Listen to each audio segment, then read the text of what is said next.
Bonjour à toutes et à tous. Donc, je suis très heureux d'être parmi vous aujourd'hui. Je m'appelle Cédric Borne, je suis médecin généraliste et j'exerce actuellement une consultation de médecine somatique à l'hôpital Maison Blanche, donc un hôpital de psychiatrie. Je suis sur la structure du 19e et donc je suis aussi dans ce contexte confronté à des nombreuses situations de vulnérabilité. Donc là, ça va être la vulnérabilité dans le cadre de la maladie d'Alzheimer et notamment la question de l'annonce et de l'accompagnement du diagnostic. Alors je vais passer rapidement sur le cadre juridique, pas parce que c'est pas important, mais parce que ça a été évoqué tout à l'heure par Benjamin Pichot, donc je vais passer assez rapidement, mais ce qui est déjà important de comprendre cette notion, c'est que l'annonce du diagnostic, c'est quelque chose d'obligatoire, à la fois sur le plan légal, c'est la loi du 4 mars 2002, et aussi sur le plan déontologique, c'est l'article 35 du code de déontologie. Ça, c'est le point de départ. Et pourtant, on se rend compte que dans le cas de la maladie d'Alzheimer, encore trop souvent, les personnes ne sont pas informées de leur diagnostic. Donc là, il y a un paradoxe. Alors, quels peuvent être les freins à cette annonce? Il y a d'abord des freins qui vont être liés au patient. Du fait de son déficit cognitif, les patients sont souvent perçus comme étant incapables d'être acteurs de leur santé. Il y a aussi un frein qui peut être lié à l'entourage. L'entourage va penser que l'annonce du diagnostic va majorer la souffrance du patient et pense aussi que c'est inutile puisque de toute façon le patient ne s'en souviendra pas, donc à quoi ça sert. La seule chose qui est importante finalement, ce serait les droits et les aides et les traitements qu'on va pouvoir lui proposer pour l'aider. Il y a aussi un frein qui va être lié aux soignants, c'est le frein de la crainte du risque suicidaire. Parfois les médecins ont peur que en évoquant le diagnostic avec le patient, c'est un risque suicidaire qui peut être présent. Alors, malgré ces freins, on dit pourtant qu'il faut annoncer le diagnostic. Alors, on va essayer de voir ensemble pour quelles raisons. Donc, d'abord, l'annonce, elle a un sens pour le patient, dans son intérêt, puisque ça va contribuer à augmenter l'adhésion du patient au projet de soins et au traitement. Ça permet aussi d'éviter que le diagnostic ne soit appris de façon fortuite. C'est quelque chose qui malheureusement arrive de temps en temps, que le patient l'apprenne au détour d'une conversation ou parfois simplement en essayant de lire la notice de ses médicaments. Il y a quelque chose d'important aussi, c'est que le diagnostic est de plus en plus précoce. On a beaucoup avancé sur le diagnostic précoce de la maladie d'Alzheimer, ce qui fait apparaître un nouveau profil de patients, des patients plus jeunes, et qui vont revendiquer le droit de savoir et d'être acteurs à part entière de leur prise en charge thérapeutique et sociale. Il faut savoir aussi que les patients sont plutôt soulagés par cette annonce, contrairement à certaines idées reçues, et que ça va leur permettre de revoir leurs priorités de vie, de s'organiser différemment. Donc ça, c'est quelque chose qu'on ne doit pas leur enlever. Par rapport à l'entourage, on peut dire que l'annonce va aider l'entourage, ça va aider l'entourage à mieux comprendre, à faire face et à anticiper les complications liées à la maladie. Et enfin, concernant les craintes des soignants, il s'avère qu'elles sont infondées, notamment sur l'augmentation du risque suicidaire qui n'a pas été montré. Et je vais vous parler des résultats d'une étude qui montre que 40% des gériatres ou des psychogériatres qui informent leurs patients, mais en revanche 70% revendiqueraient le droit de connaître le diagnostic s'ils étaient dans cette situation. Donc ça, c'est quelque chose d'intéressant à avoir en tête.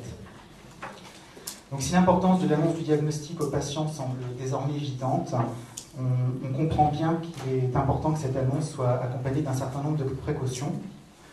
C'est la raison pour laquelle la Haute Autorité de Santé, donc l'HAS, a publié en septembre 2009 des recommandations concernant donc l'annonce et l'accompagnement du diagnostic dans le cadre de la maladie d'Alzheimer et des maladies apparentées. Donc, selon la Haute Autorité de Santé, l'annonce doit se faire en 6 étapes. Alors, c'est un petit peu le même principe que ce qu'a évoqué Madame Puchet-Payeux, c'est-à-dire que vous verrez que ce sont la même façon d'annoncer le diagnostic, mais avec des spécificités propres à la maladie d'Alzheimer. Donc, il faut d'abord constituer les conditions de l'annonce. Ensuite, essayer de savoir ce que c'est déjà le patient, ce qu'il veut savoir. Il y a l'étape de la communication des informations proprement dites, le diagnostic, le traitement, le pronostic. Il faudra essayer ensuite de répondre aux questions et aux angoisses du patient.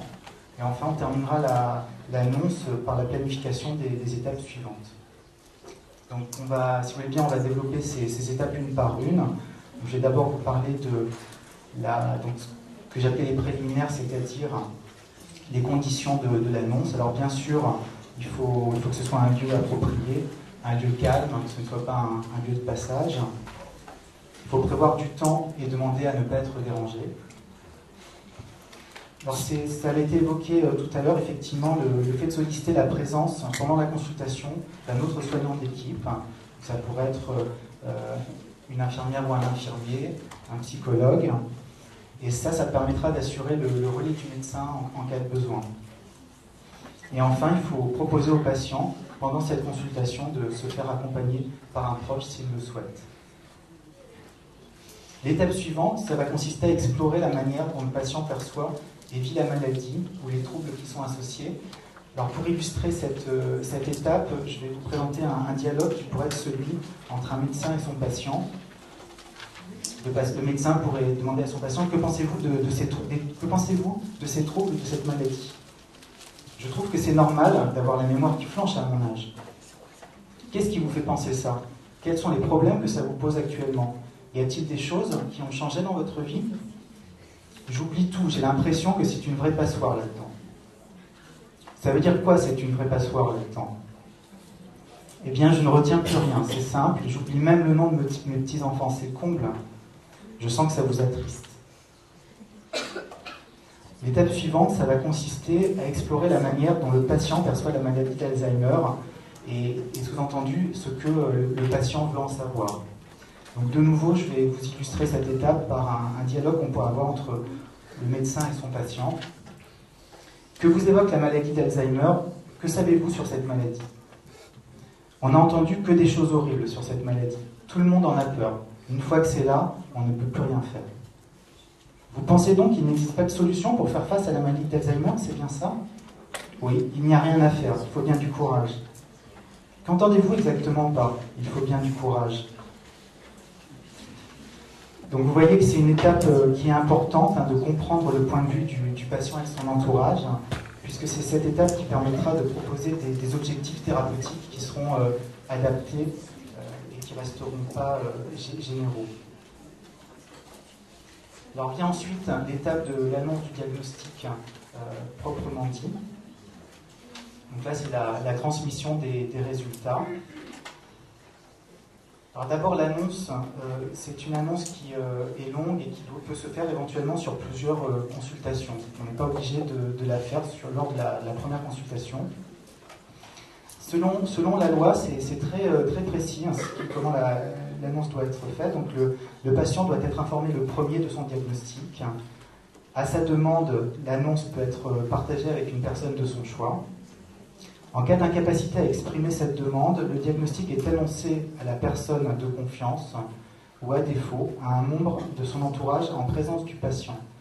Ça, c'est la théorie. On se rend compte que sur le terrain, souvent, c'est difficile d'appliquer exactement les choses comme il faudrait. Enfin, le terme précis de maladie d'Alzheimer doit être prononcé, c'est ce qui est conseillé. Mais on peut utiliser une graduation dans le choix des mots. On peut par exemple d'abord parler de problèmes de mémoire, puis d'une maladie du cerveau, et enfin expliciter le terme de maladie d'Alzheimer. Alors, il faudra dans le même temps évoquer les points constructifs, c'est-à-dire mettre en avant les capacités préservées et les projets, présenter la stratégie thérapeutique, qu'elle soit médicamenteuse ou non médicamenteuse, les aides possibles, l'existence d'associations de malades et de familles de malades, et le fait que l'évolution clinique peut être lente.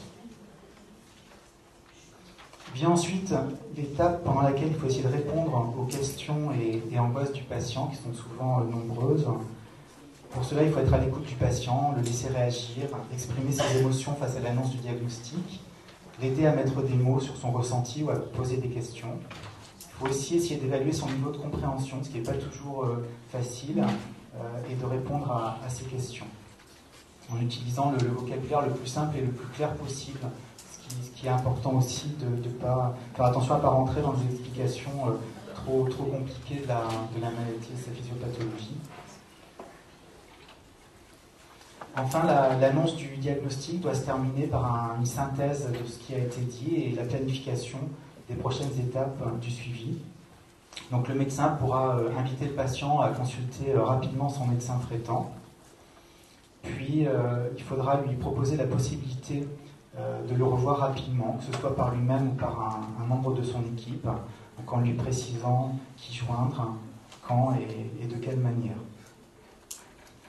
Donc là, je ne l'ai pas dit, mais donc l'annonce du diagnostic, c'est quelque chose qui doit être fait par le médecin qui a fait les tests diagnostiques. Donc le plus souvent, c'est le gériatre, le psychogériatre, ça peut être le neurologue. Donc c'est ce médecin qui, a priori, fera l'annonce du diagnostic au patient.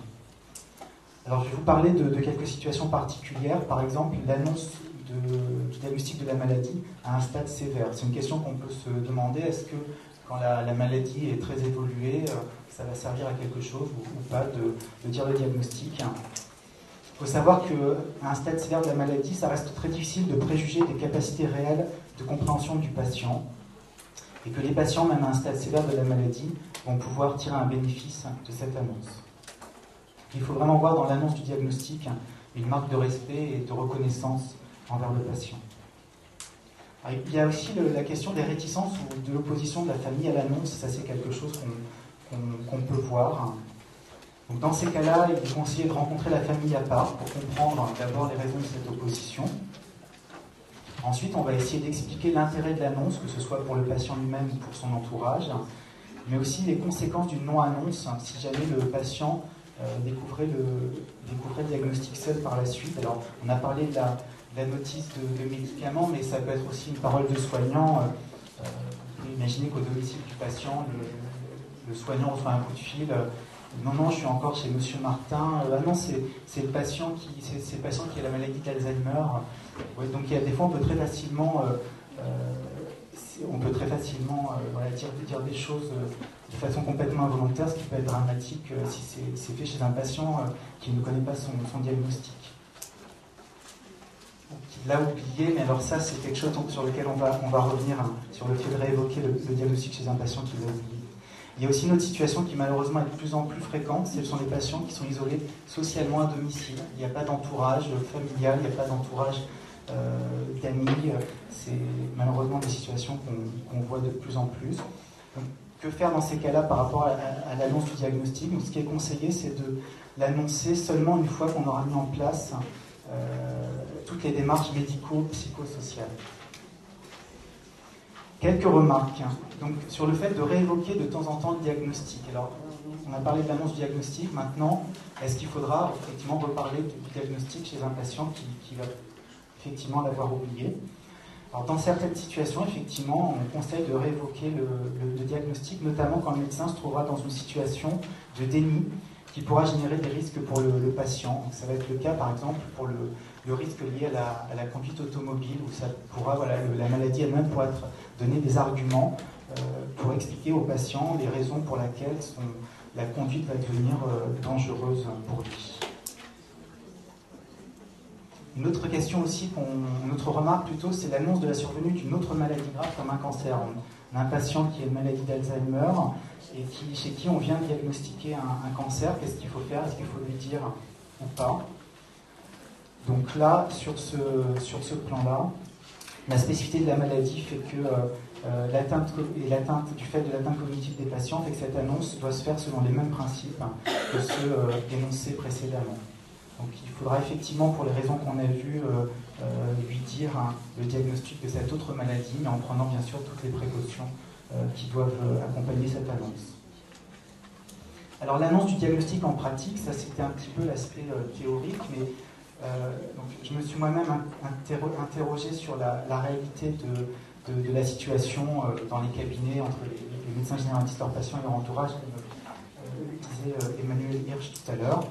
Donc, dans le cadre d'un travail de thèse qui a été réalisé à partir d'une enquête de juillet 2008 à juillet 2009, au cours de laquelle j'ai rencontré des médecins généralistes, des aidants et des patients, pour voir un petit peu donc, la réalité de cette relation triangulaire. Ce qui a pu ressortir sur la question de l'annonce du diagnostic, c'est d'abord que de façon assez unanime, les aidants que j'ai rencontrés étaient très opposés à l'annonce du diagnostic au patient, un peu pour raison qu'on a vu que dans la mesure où de toute façon il allait l'oublier, ça ne semblait pas très important de lui dire, et puis qu'au contraire ça allait majorer sa souffrance qui était déjà très grande. Et donc c'est la même chose pour l'annonce d'une autre maladie grave. Les aidants et l'entourage sont plutôt, enfin ceux que j'ai rencontrés en tous les cas dans le cadre de mon enquête étaient plutôt opposés à cet aspect-là. Concernant les médecins généralistes, c'est de façon assez surprenante une question. L'annonce du diagnostic semblait pas vraiment les concerner dans le sens où pour eux, c'était quelque chose qui relevait du spécialiste. Alors c'est effectivement ce que je vous disais tout à l'heure, le médecin qui va annoncer le diagnostic, c'est plutôt le gériatre, le psychogériatre, le neurologue. Pourtant, les recommandations disent que l'annonce qui doit d'abord être faite par le spécialiste doit être réaffirmée dans un deuxième temps par le médecin généraliste, et dans l'idéal sous un délai d'1 mois. Donc c'est quelque chose qui va aussi concerner le médecin généraliste. Donc en conclusion, on voit qu'il y a une évolution des pratiques qui est nécessaire en ce qui concerne l'annonce du diagnostic dans le cadre de la maladie d'Alzheimer, puisque encore trop souvent, les personnes malades, même au stade débutant de la maladie, ne sont pas informées de leur diagnostic et parfois l'apprennent à la lecture d'une notice de médicament. La deuxième chose, c'est que l'annonce, ça constitue un engagement de la part du médecin envers le patient et son entourage. Il faut le voir de la sorte, puisque le médecin, quelque part, s'engage donc à accompagner le patient et son entourage et à assurer un suivi de soins dans la durée. Donc c'est un point de départ, c'est un engagement. Ensuite, l'objectif visé, ça doit être de faire en sorte que le patient, et ceci quel que soit le stade de sa maladie, soit le sujet agissant de ses soins. C'est une notion très importante. Et donc seule cette attitude permettra l'instauration d'une véritable alliance thérapeutique qui va permettre le respect de la personne ainsi que son implication dans les choix qui le concernent, sans exclure l'entourage familial, bien sûr qu'il y a toute sa part dans la prise en charge. Et on peut donc dire que c'est vraiment là le fondement de la démarche éthique. Voilà, donc là je vous présente des textes auxquels vous pouvez vous référer, qui précisent donc un petit peu la présentation que j'ai faite, donc les recommandations de l'HS de septembre 2009, et puis tout un ensemble d'outils éducatifs qui ont été mis en place par l'INPES concernant l'annonce du diagnostic dans le cas d'Alzheimer. Voilà, je vous remercie pour votre attention.